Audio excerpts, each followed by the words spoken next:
Today we're going to replace the canister purge solenoid on this 2015 Chevy Tahoe with a 5.3 liter engine. And so we're looking at it from the driver's side here. And the first thing we need to do is really get this air intake assembly out of the way.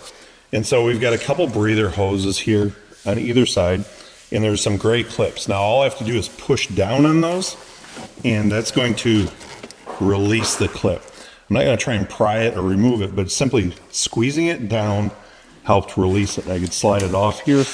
Got the one on the other side as well. I'm going to remove that. Now I'm simply going to use a screwdriver, or we could use a 5/16 socket and nut driver to get this off. I'm going to simply loosen the clamp, and we'll move that out of the way. That kind of really opens up some access here. And now we can see our purge solenoid. So we've got this thing mounted directly to the intake, which is where our vacuum's going to come. And then this is the canister purge line, which goes all the way back to the evap canister in the back of the vehicle. So just like those other connectors, I'm going to squeeze the gray tab, maybe give it a little bit of a twist, but just like that, I was able to remove the line. Now it's important to kind of tap on the line, look for any debris in there. Quite often, if we've got faulty canister purge solenoid, we might have sucked some debris, and certainly we do not want to see any raw fuel in here.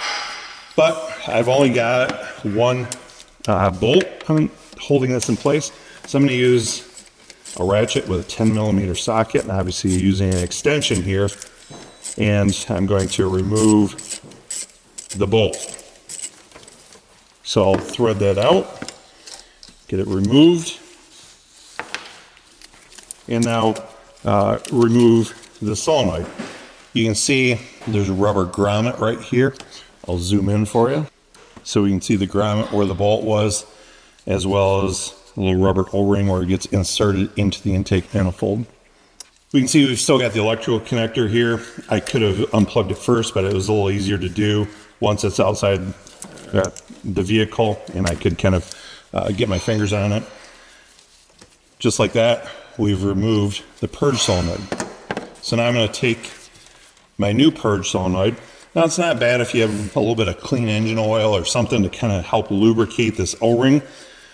You can see this comes with a new bolt, and so it might not even be a bad idea to make our electrical connection while it's accessible.